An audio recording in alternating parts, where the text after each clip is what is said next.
Very good morning, champions. This is another important video for your board examination.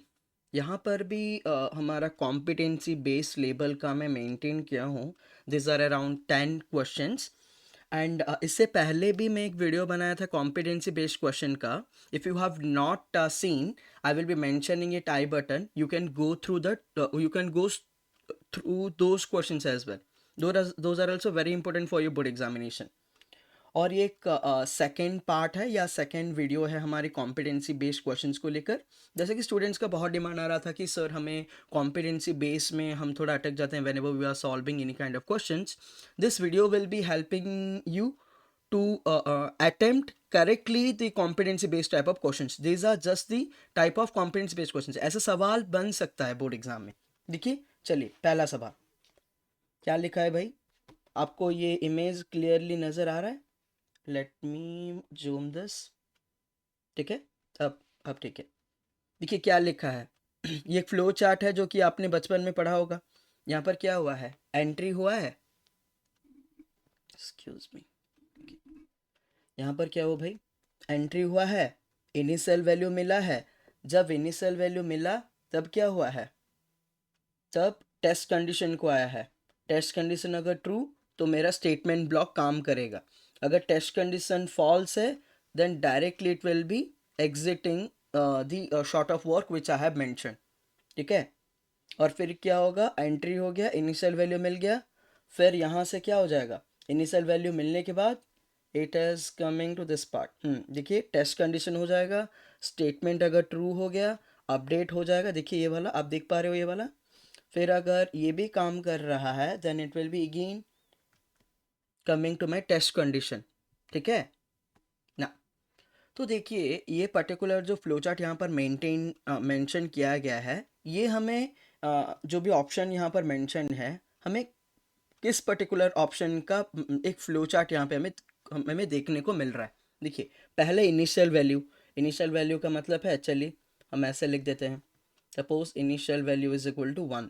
उसके बाद क्या है, test condition. चलिए हम कंडीशन भी लिख देते हैं. उसके बाद क्या है, अगर मेरा कंडीशन ट्रू हुआ तो वहाँ पे यहाँ पर बोल रहा है कि स्टेटमेंट ब्लॉक क्या होगा, एग्जीक्यूट होगा. तो मैं नीचे लिख सकता हूँ स्टेटमेंट ब्लॉक बोल के. देखिए तो स्टेटमेंट ब्लॉक. ठीक है, स्टेटमेंट ब्लॉक एग्जीक्यूट होगा बोल रहा है. और फिर ये होने के बाद वो बोल रहा है कि update statement, updation statement updation होगा. फिर से मेरे इनिशियल वैल्यू को क्या हो जाएगा, फिर से इनिशियल वैल्यू जो है वो चेंज होके अपडेटेड वैल्यू यहाँ पे स्टोर हो जाएगा. देखो ये कहीं से नहीं, ऐसे नहीं लग रहा है कि ये हमारा एक लूप का कॉन्सेप्ट है. लग रहा है ना, बस वही आंसर है. पर यहाँ पे देखिए ये तो नहीं होगा, मल्टीपल ब्रांचिंग स्टेटमेंट तो नहीं होगा, नेस्टेड इफ भी नहीं होगा, क्योंकि यहाँ पर इनिशियल वैल्यू है, टेस्ट कंडीशन है, अपडेशन स्टेटमेंट. और जैसे कि ये एरो आप देख पा रहे हो, ये एरो फिर से जाकर इस पर्टिकुलर चीज़ को हर टाइम एक लूप की तरह काम करवा रहा है. तो इसका मतलब नेस्टेड इफ भी नहीं होगा. अब बचा for loop and nested for loop. ये पर्टिकुलर जो क्वेश्चन ये देख के तो ऐसा बिल्कुल ही नहीं लग रहा है कि यहाँ पर नेस्टेड लूप होगा, क्योंकि सिर्फ यहाँ पे क्या है, टेस्ट कंडीशन एक है, इनिशियल वैल्यू एक है, अपडेशन एक ही टाइम हो रहा है. तो नेस्टेड फॉर लूप भी नहीं हुआ. Then the correct answer is for loop. Correct answer is for loop. समझ में आ गया आप लोगों को ना. Let's move to another question. देखिए ये बहुत अच्छा अच्छा सवाल है. ठीक है ना. ओके, यहाँ पर देखिए तो क्या लिखा है, what will be the output of this particular code, और सेमी कॉलन यहाँ पे लगेगा. Boolean check is equal to false. Check का पहला वैल्यू फॉल्स है. फिर यहाँ पे बोल रहा है कि मैं और एक चीज़ करना भूल गया, यहाँ पे इंट आई होगा. ठीक है, int i will be declared. Then i is equal to 2, i is less than equal to 10, i plus equal to 2. क्या बोल रहा है, देखिए ये आप ऐसे आप यहाँ पर जैसे मेंशन हुआ है वैसा आप उसको प्रोग्राम में भी यूज़ कर सकते हो. मीन्स यहाँ पर क्या किया गया, अगर आप ध्यान से देखो तो हमारा जो इफ कंडीशन स्टेटमेंट जो है, इफ कंडीशनल स्टेटमेंट जो है उसको हम टर्नरी ऑपरेटर में यहाँ पे कन्वर्ट किया गया है. टर्नरी ऑपरेटर में यहाँ पे कन्वर्ट किया गया है. ठीक है, तो you can also replace whenever you are getting some questions where you need to mention everything in conditional statements, वहाँ पे तुम उसको चेंज करके ternary ऑपरेटर में भी ला सकते हो, कोई दिक्कत वाली बात नहीं है। देखिए यहाँ पर होगा क्या भाई, i इज इक्वल टू 2, तो हमें पता चल गया i कितनी बार चलेगा, 2, फिर 4, फिर 6, फिर 8, फिर 10 तो नहीं होगा बिकॉज यहाँ पे लेस देन 10 लिखा है। पर जब ये हो रहा होगा तो चेक में क्या लिखा है, if I modulus 2 is lesser than 0, तो true, I modulus 2 is greater than 0।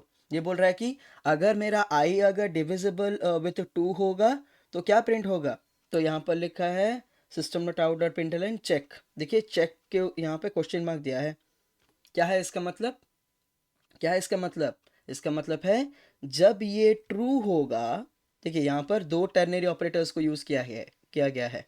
जब ये ट्रू होगा तो मेरा ट्राई प्रिंट होगा, जब ये फॉल्स होगा तो मेरा हर्ड प्रिंट होगा। ठीक है, देखिए अब क्या है, check i modulus 2 is greater than 0। जब मेरा आई का पहला वैल्यू है, लेट मी राइट, जब आई का मेरा पहला वैल्यू 2 है, फिर 4 है, फिर 6 है, फिर 8 है, इसका मतलब चेक हर वक्त क्या देगा मेरे को, बोलिए तो, ध्यान से देखिए सवाल को, ग्रेटर देन 0 और यहाँ पे ट्रू और फॉल्स। ठीक है, अब देखिए जब मेरा आई मॉड्यूलस 2 ग्रेटर देन 0 हो रहा है तो क्या होगा, हर जगह पे मेरा आई का वैल्यू इवन ही जा रहा है। अगर इवन जा रहा है तो क्या होगा भाई, ट्रू होगा। अगर ट्रू होगा तो यहाँ पे जो स्टेटमेंट लिखा गया है यहाँ पर भी क्या होगा, हर वक्त ट्रू होगा। अगर हर वक्त ट्रू होगा तो मुझे बोलिए क्या प्रिंट होगा, ऑब्वियसली ट्राई प्रिंट होगा। यस और नो, ऑब्वियसली हर बार ट्राई प्रिंट होगा। अब हर बार अगर ट्राई प्रिंट होगा तो देखिए, तो ये जो चार ऑप्शन यहाँ पे जो मेंशन हुआ है, बोलिए तो इनमें से कौन सा ऑप्शन सही है और कितनी बार प्रिंट होगा। देखिए जब आई का वैल्यू 2 है, 4 है, 6 है, 8 है, उतनी बार क्या होगा, मेरा आंसर ट्रू ही आएगा। ट्रू आएगा तो क्या होगा, ट्राई 4 बार प्रिंट हो जाएगा। देखिए तो ट्राई ट्राई ऐसे 4 बार प्रिंट होगा मेरा आउटपुट स्क्रीन में। तो ट्राई 4 बार प्रिंट हो रहा है, देखना है मेरे को, try 4 times in new line, very good. So पहला तो नहीं होगा, हार्ड प्रिंट ही नहीं हो रहा है कहीं पर, बी में भी नहीं होगा, सी में भी नहीं होगा। तो try 4 times in new line, हर बार क्या होगा, न्यू लाइन क्यों मैं बोल रहा हूँ, क्योंकि यहाँ पर देखिए सिस्टम डॉट आउट प्रिंटर ने लिखा है, हर बार ट्राई कितनी बार प्रिंट होगा, 4 बार होगा, पर इन न्यू लाइन होगा। ठीक है, चलिए ये सवाल समझ में आ गया आप लोगों को। ठीक है, अब देखिए ये एक बहुत अच्छा सवाल है। यहाँ पर हमें क्वेश्चन दिया है, पहले एक इन्फॉर्मेशन वाले, यही कॉम्पिटेंसी बेस्ड लेवल का क्वेश्चन होते हैं। ठीक है, देखिए static data member is declared in A class named my class. ठीक है, writes statements to initialize it with 50 from a function in another class named your class as well as initialize it from a static function of my class। इसका मतलब यहाँ पर बोला गया है कि जो मेरा स्टैटिक है आप उसको 50 इनिशियलाइज कीजिए।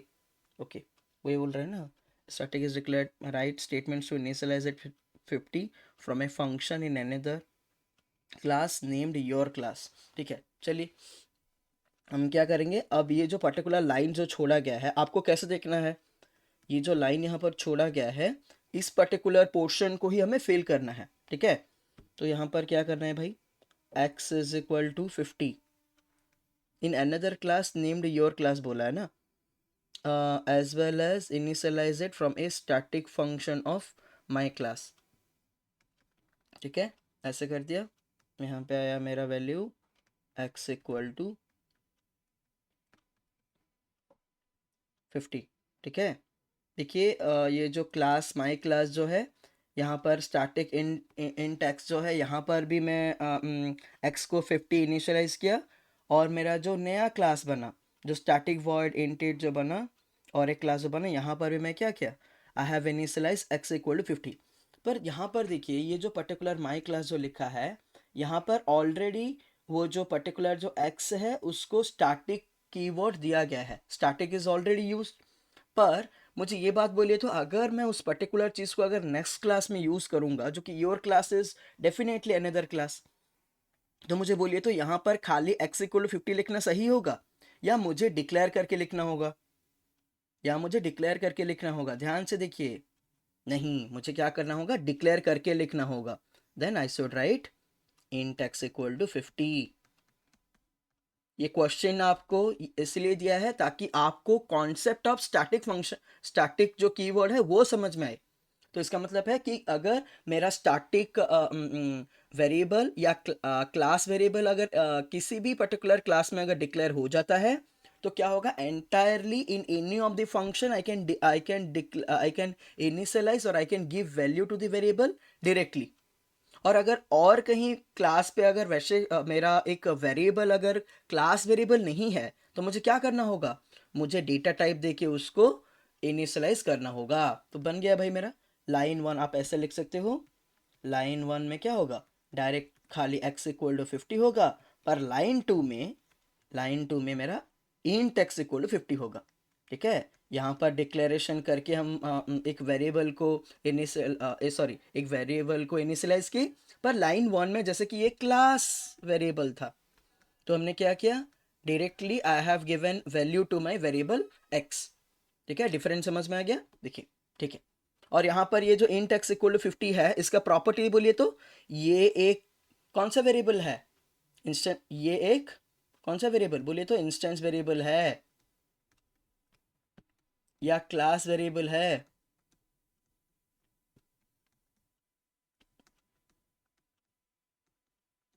या लोकल वेरिएबल है बोलिए तो? ये जो लाइन नंबर 2 है ये कौन सी टाइप का वेरिएबल है? लोकल वेरिएबल है, क्योंकि it is declared inside the method. ठीक है, इसीलिए। चलिए थर्ड क्वेश्चन को आते हैं। यहाँ पर फोर्थ नंबर लिखा है, class my class int x string name my class x equal to 11, name is equal to Tinku, my class in 12। Okay, यहाँ पर आप अगर अच्छी तरह से इस पर्टिकुलर क्वेश्चन को देखोगे तो यहाँ पर क्या हुआ है, यहाँ पर मुझे ऐसे नजर आ रहा है कि यहाँ पर दो कंस्ट्रक्टर बना है। ठीक है, दो कंस्ट्रक्टर है। ठीक है, एक पर्टिकुलर क्लास में दो कंस्ट्रक्टर है और पब्लिक स्टैटिक वॉइड मैन लिख दिया है, राइट द कोड्स लिखा है। और यहाँ पर लिखा है identify the types of constructor and call them in the main method.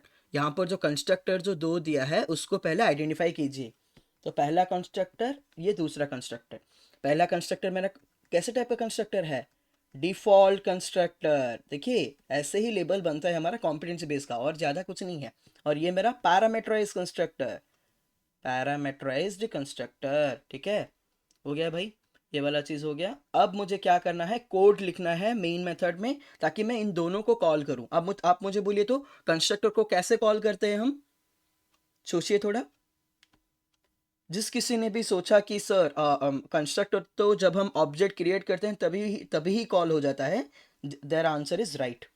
क्या करेंगे हम सिर्फ my class O B is equal to new my class. ठीक है, चलिए यहाँ पर हो गया एक काम खत्म। फिर दूसरा काम यहाँ पे my class O B J is equal to my class and according to my parameterize constructor, पहले एक मेरे को क्या देना होगा, इंटीजर वैल्यू 25, और सेकंड में एक स्ट्रिंग देना होगा। I am writing Shubham sir की क्लास, शुभम सर की क्लास। ठीक है, देखिए यहाँ पे एक सेमीकोलन। तो यहाँ पर क्या हुआ, पहला जो स्टेटमेंट था वहाँ पर I have called my default constructor, called में डिफॉल्ट कंस्ट्रक्टर। और सवाल ऐसे ही बनते हैं, ज़्यादा कहीं से नहीं आएगा, सिर्फ आपको कॉन्सेप्ट समझ में नहीं आ रहा है, बस उसी को टेस्ट करने वाला है आपका कॉम्पिटेंसी बेस्ड क्वेश्चन। ठीक है, और ये मेरा पैरामीटराइज कंस्ट्रक्टर को कॉल करने का तरीका भी आपको पता चल गया। आपको पता चला कि पहले मैं इंटीजर वैल्यू क्यों दिया, फिर उसके बाद शुभम सर की क्लास क्यों दिया, क्योंकि वैसे ही ये मेंटेन्ड है। देखिए यहाँ पर जहाँ पर मैं सर्कल कर रहा हूँ अभी ग्रीन में, आप देख सकते हो ये क्या है, पहले ही एक इंटीजर वैल्यू देना है, उसके बाद एक स्ट्रिंग वैल्यू देना है। तो हो गया भाई, हमारा काम बन गया। हमने टाइप्स ऑफ कंस्ट्रक्टर को भी आइडेंटिफाई कर दिया और उसके मेन मेथड में उसको कॉल भी कर दिया। ठीक है, कॉल कैसे करना है, जब कंस्ट्रक्टर का जब एक क्लास में हम ऑब्जेक्ट बनाते हैं तभी क्या होता है, हमारा कंस्ट्रक्टर कॉल हो जाता है। ठीक है, बराबर। देखिए ये एक बहुत अच्छा सवाल है, क्या लिखा है, शुभम सर की class is a current account, the owner has change the pin number of it due to security issue, but C can change. Okay, I have given Shubham Sir classes C, but he can, honor है तो यहाँ पे I am writing he। ठीक है, ये कोई दिक्कत वाली बात नहीं, but he can only change the pin when he when he enters the old pin, ठीक है, ओल्ड पिन को दूंगा मैं, तो आप कभी भी कहीं पर अगर न्यू पासवर्ड अगर चेंज कर दो तो क्या होता है, you are entering the old password. यहाँ पर भी वैसे, तो यहाँ पर बोला गया कि विच फीचर ऑफ द ऊप इज मैचिंग द सिनेरियो, यहाँ पर जो हो रहा है काम, ये कौन से पर्टिकुलर ऊप्स के फीचर को आइडेंटिफाई करता है। देखिए पहले हम कट करते हैं, अगर आपको ऐसे क्वेश्चन अगर कंफ्यूज करता है तो देखिए पहले आपको क्या करना है। देखिए इनहेरिटेंस तो बिल्कुल नहीं होगा यहाँ पर, सुपर क्लास, सब क्लास, बाप बेटा, ये सब का तो कुछ भी एक्सप्लेनेशन नहीं हो रहा है। और डी नंबर, देखिए पॉलीमॉर्फिज्म, यहाँ पर ऐसा कोई एक पर्टिकुलर कैरेक्टर डिफरेंट अलग अलग एक्टिविटीज़ नहीं कर रहा है, तो हमारा पॉलीमॉर्फिज्म भी नहीं होगा। अब ए और सी को आते हैं। देखिए बच्चे क्या होते हैं ना, बी और डी का कभी भी कंफ्यूजन नहीं होता उन्हें, उन्हें हर वक्त कंफ्यूजन होता है option number A and option number C. तो पहला है एनकैप्सुलेशन और सी है मेरा डेटा एब्स्ट्रक्शन। पर यहाँ पर क्या है बोल, मैं आपको अगर मेरा कोई वीडियो अगर देखा होगा, जो भी रिवीजन क्लासेस का वीडियो मैं अपलोड किया हूँ, अगर वो देखा होगा तो उसको पता होगा, शायद मल्टीपल चॉइस बेस्ड क्वेश्चन में, शायद मल्टीपल चॉइस बेस्ड क्वेश्चन में मैंने ये मेंशन किया हुआ है। I will be mentioning everything, I will be mentioning everything in my i button, you can just go and watch out, those are very important multiple choice questions in the board examination. और वहाँ पर भी मैंने competency based के level को maintain किया हुआ है। देखिए यहाँ पर क्या लिखा है, ड्यू टू सिक्योरिटी। मैं हर बार आपको बोलता हूँ जब भी आप सिक्योरिटी देखते हो then that is done by encapsulation. और जहां पर आप हाइडिंग की बात देख, हाइडिंग के बारे में अगर ये सब देखते हो then there you will be thinking about data abstraction. यहाँ पर क्या होगा, the answer will be encapsulation, ठीक है, क्योंकि data security encapsulation promotes data security, ठीक है, वेरी गुड। अब देखिए नंबर 6, ये भी बहुत एक अच्छा सवाल है। आपने काफ़ी बार एरे में सिर्फ नंबर स्टोर किया होगा, कैरेक्टर स्टोर किया होगा, स्ट्रिंग स्टोर किया होगा। व्हाट इफ आई से बुलियन, बुलियन कभी भी स्टोर हो सकता है क्या एरे में? हाँ बिल्कुल हो सकता है। एक दो तो वैल्यू है हमारा, एक ट्रू है और एक फॉल्स है, तो ऐसे true true true false false करके मैं स्टोर कर सकता हूँ, ठीक है। बात यहाँ पर वो नहीं है, बात यहाँ पर है कि मैंने अभी तक कुछ भी स्टोर नहीं किया है। अगर if I am calling AR of 5 तो वो तो क्या आउटपुट आएगा, किस किस को लग रहा है एरर आएगा, किस किस को लग रहा है एरर आएगा? उसका आंसर बिल्कुल ही गलत। क्या होगा? Answer will B, answer will be the default value. मुझे बोलिए कि बुलियन का डिफॉल्ट वैल्यू क्या है? बुलियन का डिफॉल्ट वैल्यू है false, then the answer will be false. इसका मतलब यह है कि कभी भी अगर कोई एरे डिक्लेयर हुआ है, अगर वहाँ पे कोई भी वैल्यू हम स्टोर नहीं किए, but I am giving the number of elements, यहाँ पर मैं बोल दिया हूँ कि 20 वैल्यू स्टोर होंगे। अगर if I am storing with in the range, देखिए अभी मैं AR of 5 लिखा हूँ तभी फॉल्स हुआ। अगर कहीं पर कोई स्टूडेंट AR of 25 लिख देगा तो क्या होगा, वहाँ पर एरर आ जाएगा, क्योंकि 25 हमारा जो इंडेक्स वो है ही नहीं, पर 5th वाला इंडेक्स है हमारे पास, इसलिए the answer we have got is false. अगर कोई स्टूडेंट AR of 25 देता तो वहां पर एरर आ जाता। अगर अगर यहाँ पे अगर मैं int AR is equal to new int 20 लिखता and I would have written AR of 6, वहां पर क्या होता? 0। Of course we know this, the default value for integer is 0। चलिए अब नंबर 7 पे हम आते हैं। क्या लिखा? Complete the following code to get the average of the array ABC 1 2 3 4। हाँ ये एक इंपॉर्टेंट क्वेश्चन है जो कि आप कॉम्पिटेंसी बेस्ड अगर सॉल्व कर रहे हो तो आपको ये चीज़ पता होगा। यहाँ पर आपको क्या कर देगा, एक सब पार्ट ऑफ द प्रोग्राम दे देगा और आपको नंबरिंग कर देगा कि 1 2 3 4, और आपको इस पर्टिकुलर जगह में फील करना है हमारा क्या आंसर होगा। What ever the code, code हमारा क्या है, ये सब जगहों पे आपको फील करना है। तो देखिए मेरे को लग रहा है कि यहाँ पर जब भी हम अगर सम ऑफ सीरीज करते हैं, सम ऑफ एलिमेंट्स अगर करते हैं, then the initial value is 0, तो मेरे को लग तो 1 क्या होगा, 1 होगा 0। अब देखिए लूप कहाँ तक जाएगा, जैसे कि लूप 0 तक स्टार्ट हुआ है, लूप कहाँ तक जाएगा? ऑफ कोर्स हमें पता है ये ABC dot length less than ABC dot length, ठीक है। तो क्या हो गया, नंबर 2 हो गया मेरा ये, I is less than ABC dot length, ठीक है। Third, sum is equal to क्या होगा, हमें पता है भाई, ये हो गया ABC ऑफ I हो गया, तो ये नंबर 3 हो गया। अब फोर्थ देखिए लूप खत्म हो गया, अभी हमको एवरेज निकालना है। एवरेज क्या होता है, सम जो भी है, सम जो भी है divided by number of elements कितना है, 1 2 3 4 5, 5, ठीक है, 5, ठीक है। अब मुझे बोलिए ये बाय 5 लिखना सही होगा या गलत होगा? बाय 5 लिखना सही होगा या गलत होगा? यहाँ पर सही होगा, पर हर जगह पर आप अगर डिवाइड करते हो, if you want the answer to get, आप सबसे सेफेस्ट वे है आप 0.0 इस्तेमाल करो। सम डिवाइडेड बाय 0.0 मीन्स किसी को भी एक डबल में रखो। यहाँ पर तो ऑफकोर्स हमारा आंसर आ ही जाएगा, पर मैं बोल रहा हूँ कि ये आदत बनाइए।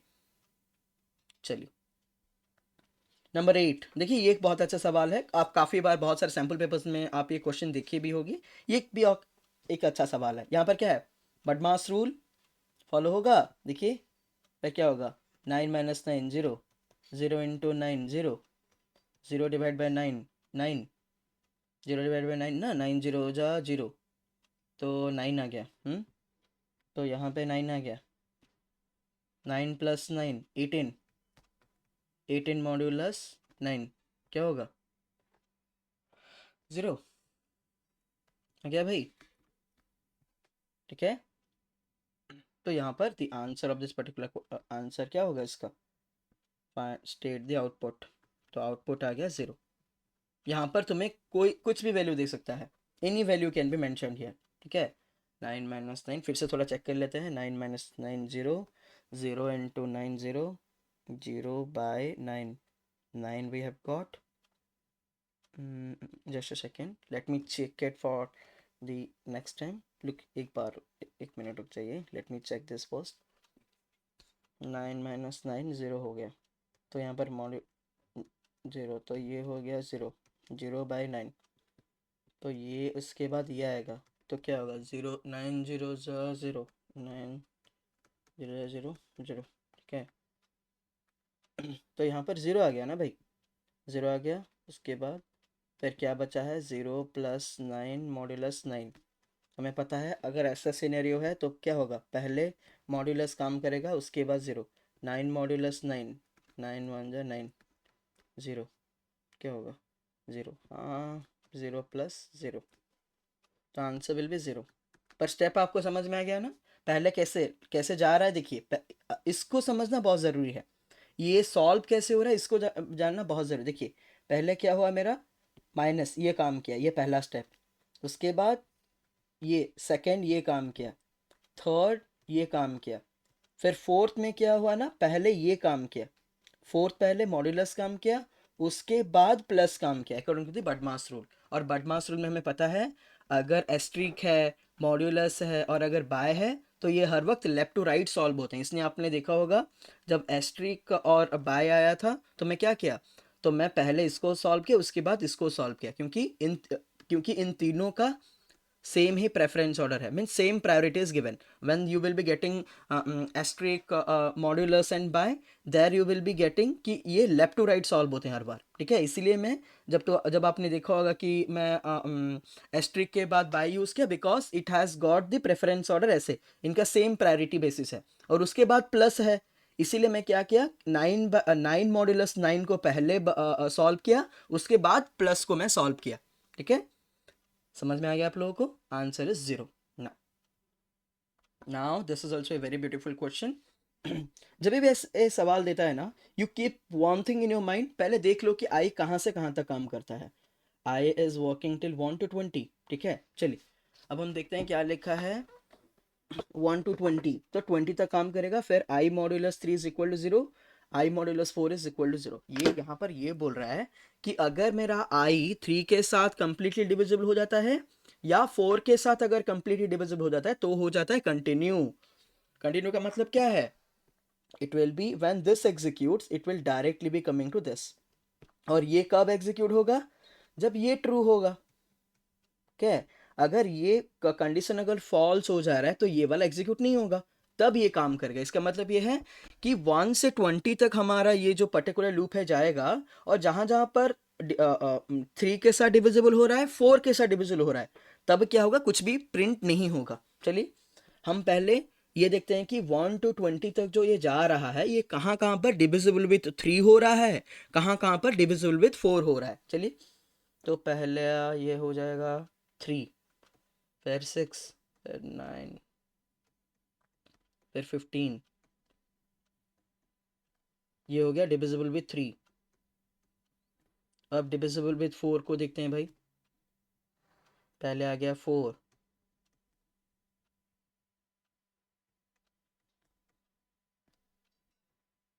ठीक है, ये वो सारे नंबर्स हैं 1 to 20 को 20 तक लेके जो डिविजिबल हैं विथ 3 and 4। आपको ऐसे ही सॉल्व करना होगा, तो आप क्या कर लिए, इस पर्टिकुलर पार्ट को स्किप कर दिए। अब क्या क्या नंबर बचा, 1 बचा, 2 बचा, 3 तो यूज़ हो गया है, 4 भी यूज़ हो गया है, 5 बचा, 6 यूज़ हो गया है, 7 बचा, 8 यूज़ हो गया है, 9 यूज़ हो गया है, 10 बचा, 11 बचा, 12 यूज़ हो गया है,